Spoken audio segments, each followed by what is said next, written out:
Good evening, good afternoon, good morning, wherever in the world you are.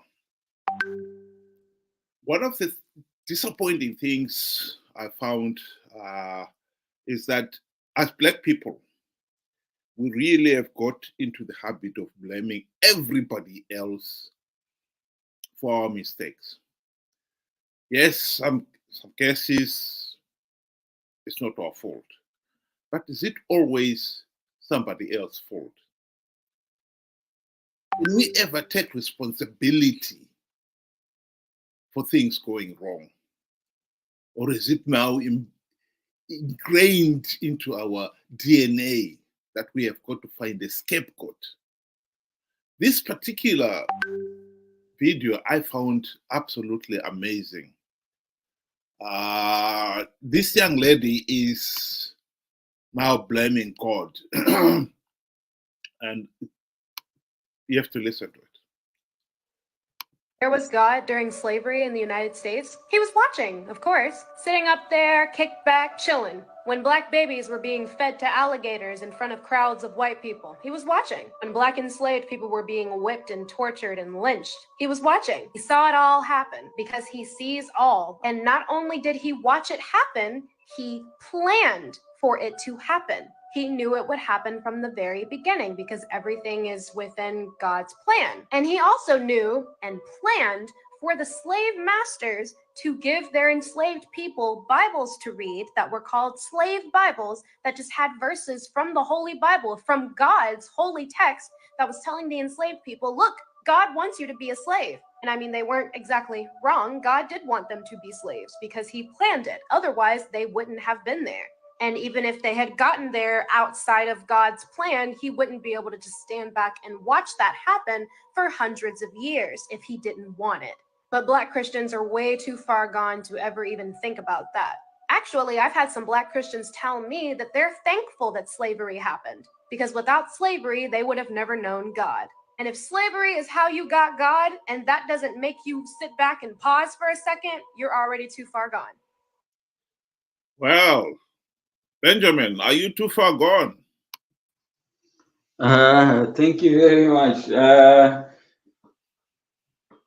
I think I kind of feel sorry for the lady here, who I think is pretty much very too far gone in her own belief.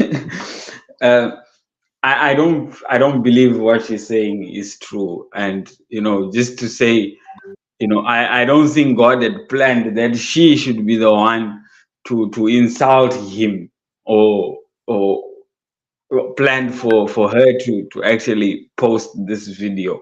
It was her own decision, and I don't believe in predestination. I think everybody has got a choice.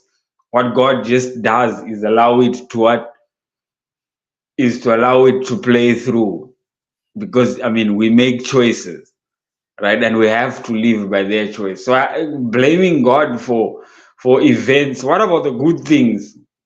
For example, do we also put to say we had no choice over it? I think everybody's got a choice at every given situation. Yeah, I find what I find really shocking here is that I think as a people, Blacks, we have got into this habit of blaming everybody else for our misfortunes. Yes, there are times when one can say, well, one was helpless to do anything about it, and it is true.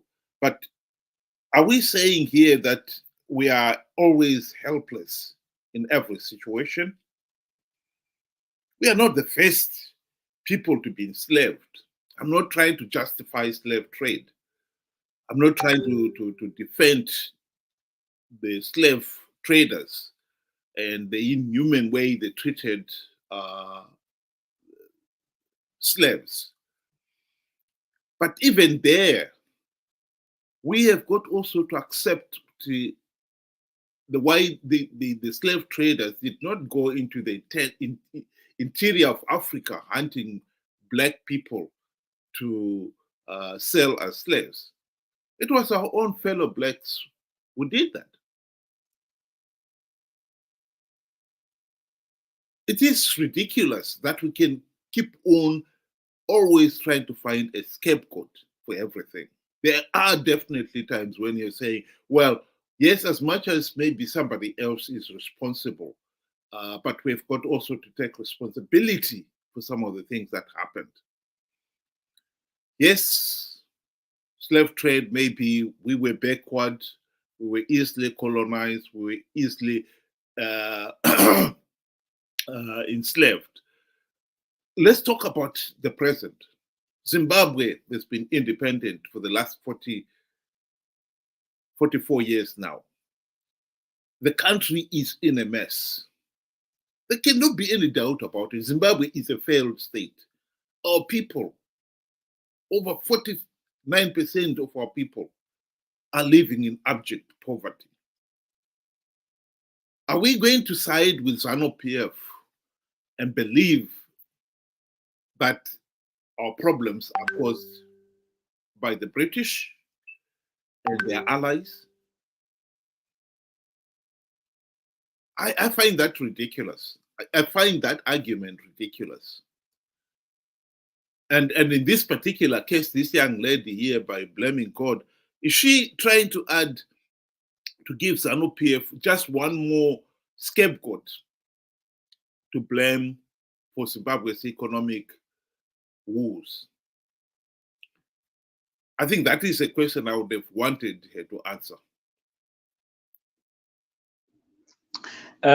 So in this case, if we were to try and, like you are saying, we try and look at in terms of the Zimbabwean situation, a lot of, I would say a lot of people would blame, like right now, what we are experiencing, a lot of people are blaming SADC for not doing anything about the Zimbabwe situation, and saying this whole thing is because they have let us down. Zimbabwe, as Zimbabweans, we have turned out to want to push the blame to the next folk, right?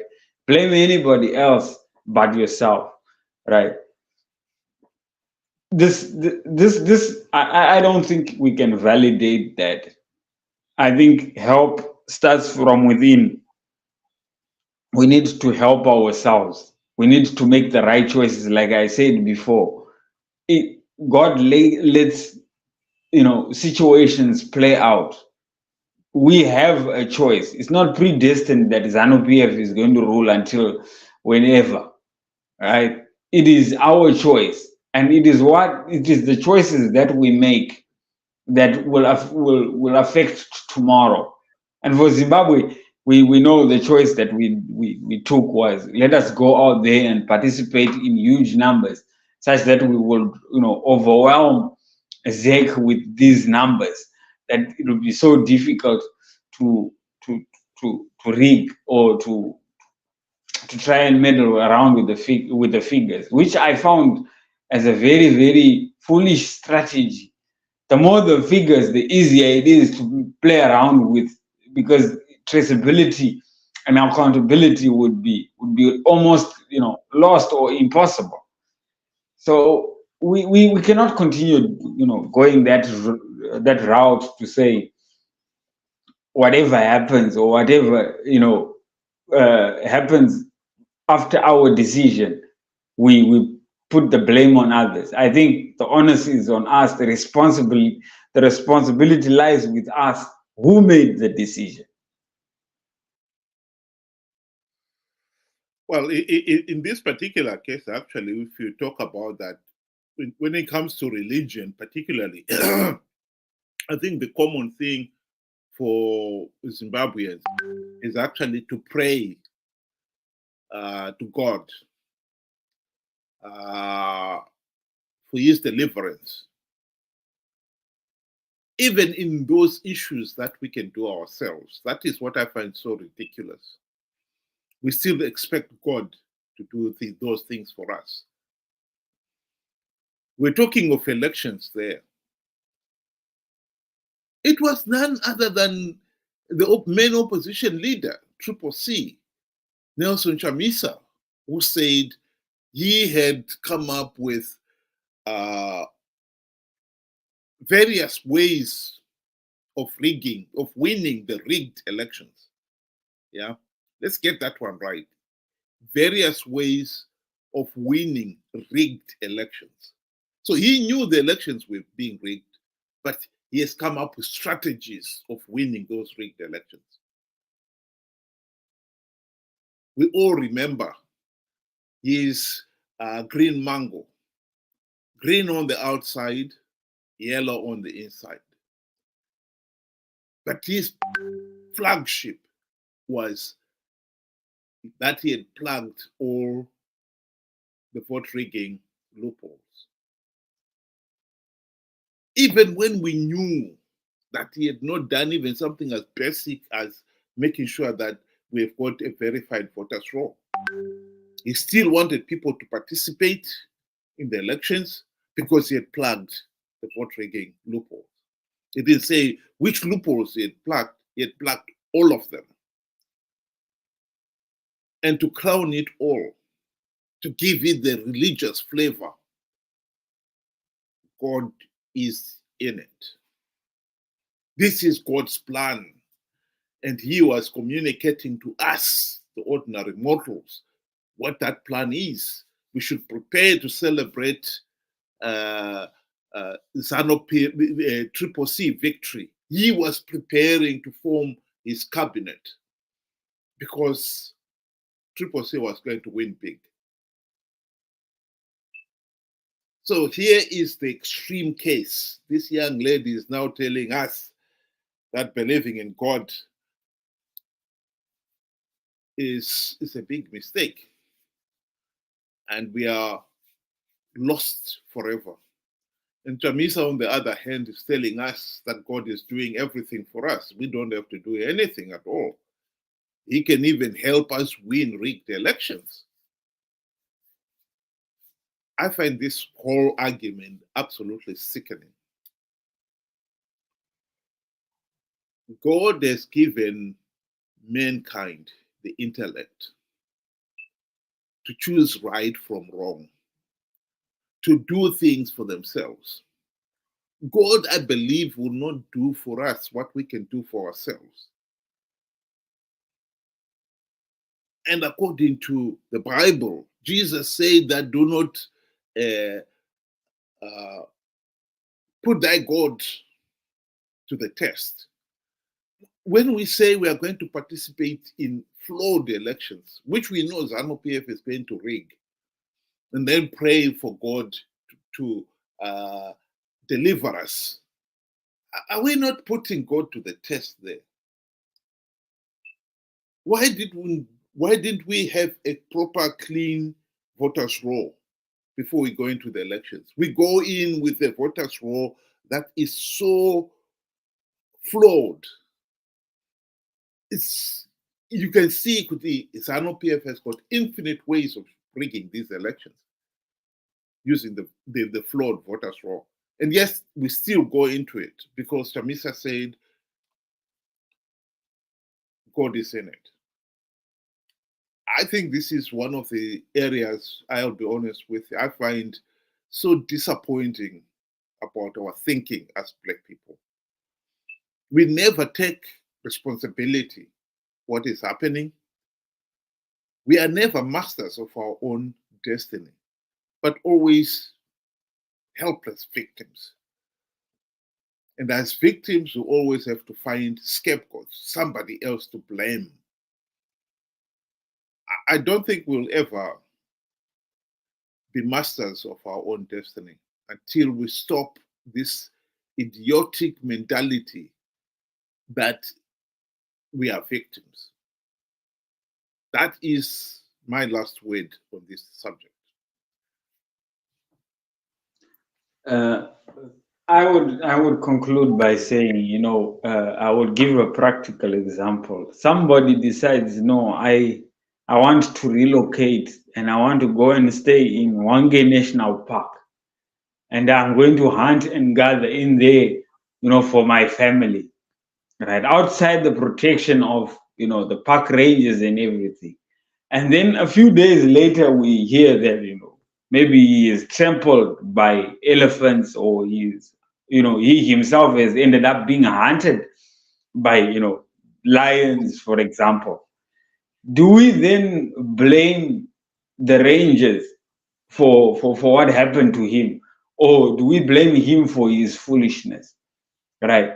So it was his choice to go and subject himself to the elements and find out what would happen. And for surely he found out what would happen. He was eaten or he was killed. So this is where I say we as Zimbabweans have a choice. It's not predestined. We have a choice. We make the choice, and we have to live by the choice that we make. We should stop this whole blame game to say because such and such a person did not come through for us. It sounds also just like our those who are familiar with our Zimbabwe warriors. Zimbabwe warriors, they always need somebody to do something for them to qualify. We shouldn't do that. If it's playing football within 90 minutes, let's try by our means to qualify on our own merit, not to say they should come. And besides, it is not mandatory for somebody to come and help you. It's free will again. So everything has a choice. And once you make a choice, you should be able to live by that choice. That's what I have to say. Well, thank you very much, Benjamin. And to the listeners, you can join us at 6 p.m. or 8 p.m. UK time. Sorry, 6 p.m. and 8 p.m. UK time, which will be 8 p.m. Zimbabwe time or 10 p.m. Zimbabwe time for our chats. And if you can add your comments, we can, if you wish to join, we can always try to accommodate you. But for tonight, thank you very much again, Benjamin. And I would like to wish everybody good night. Thank you for having me, and good night to everybody else.